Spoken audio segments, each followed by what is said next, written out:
संभाजीनगर लोकसभा जिंकण्यासाठी महायुतीकडून शर्तीचे प्रयत्न आखले जात आहेत आणि याचाच एक भाग म्हणून उमेदवार ठरवण्यासाठी मुंबईत मुख्यमंत्री आणि उपमुख्यमंत्र्यांच्या निवासस्थानी बैठका होत आहेत।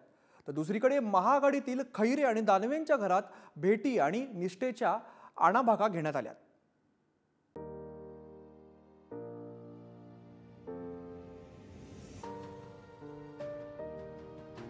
संभाजीनगरसाठी ठाकरेंच्या शिवसेनेकडून चंद्रकांत खैरेंच्या नावावर शिक्कामोर्तब झालं। एमआयएम कडून विद्यमान खासदार इम्तियाज जलील हेच मैदानात उतरतायत।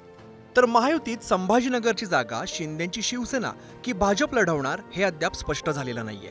अशातच हर्षवर्धन जाधवांनी पुन्हा एकदा संभाजीनगरच्या लोकसभेच्या रिंगणात उतरण्याची घोषणा केली आहे। त्यामुळे हर्षवर्धन जाधवांच्या एंट्रीने गेल्या वेळीप्रमाणे संभाजीनगरसाठी चौरंगी लढत होणार हे स्पष्ट झालंय। संभाजीनगरची लढत कशी आहे ते पाहूया। चंद्रकांत खैरे ठाकरेंची शिवसेना, इम्तियाज जलील एमआयएम, महायुतीच्या उमेदवाराची अद्याप प्रतीक्षा आहे। तर हर्षवर्धन जाधव हे अपक्ष आहेत। मराठा आरक्षणासाठी राजीनामा देणारा मी एकमेव आमदार आहे। देशोधडीला लागलोय तरीही सर्वसामान्य मराठा समाजाचा इतर समाजां शेतकऱ्याचं काम मी करतोय। लाईट बिल असू दे, पीक विमा असू दे, पीक कर्ज असू देत, पिण्याच्या पाण्याचे प्रश्न असू देत, सातत्याने आंदोलन लढाई मी करतोय आणि म्हणून मला असं वाटतं की मी लढलो पाहिजे आणि तशा पद्धतीने मी अपक्ष लढण्याच्या संदर्भातली भूमिका आता जाहीर केलेली आहे। दरम्यान संभाजीनगरच्या जागेवरून शिंदेची शिवसेना आणि भाजपात पेच आहे। या जागेचा तोडगा काढण्यासाठी महायुतीच्या नेत्यांनी मुंबईत रात्र जागवली। वर्षा बंगल्यावरती मुख्यमंत्री आणि उपमुख्यमंत्री फडणवीसांमध्ये पहाटे 3 वाजेपर्यंत बैठक, पण अद्याप तिढा सुटलेला नाहीये। महायुतीत संभाजीनगरचा काय तिढा आहे ते पाहूया। वर्षा बंगल्यावरती मुख्यमंत्री आणि उपमुख्यमंत्री फडणवीसांमध्ये पहाटे 3 वाजेपर्यंत बैठक झाली। भाजपाकडून केंद्रीय मंत्री भागवत कराड इच्छुक आहेत, तर शिंदेच्या शिवसेनेकडून संदीपान भुमरेंचं नाव आघाडीवर आहे। संदीपान भुमरेंचा पैठण मतदारसंघ जालना लोकसभा मतदारसंघात येतो। भुमरेंचं स्वतःच्या हक्काचं मतदान नसताना त्यांना संभाजीनगरची उमेदवारी देण्याबाबत संभ्रम आहे।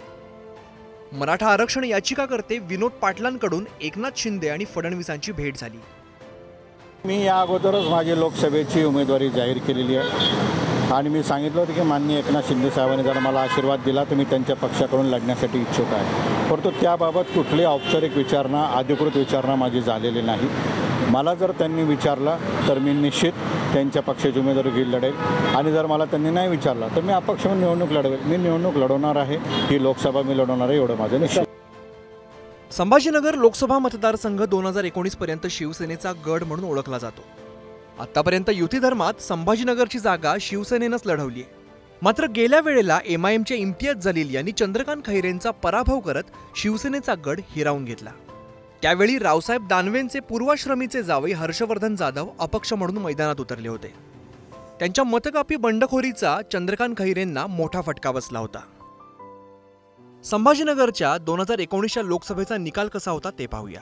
एमआयएमचे उमेदवार इम्तियाज जलील यांना 3,89,042 मतं मिळाली, तर शिवसेनेच्या चंद्रकांत खैरेंना 3,84,550 मतं मिळाली।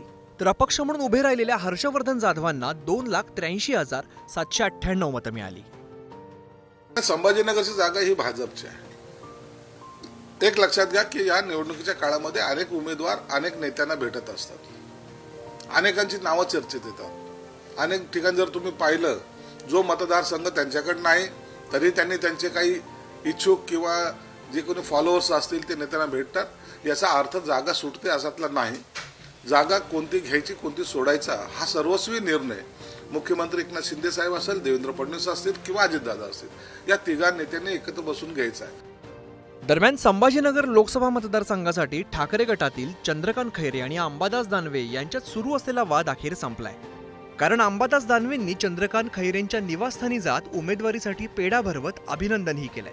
यावेळी दोन्ही नेत्यांनी एकमेकांना गळाभेट घेत नाराजी नाट्यावरती पडदा टाकलाय।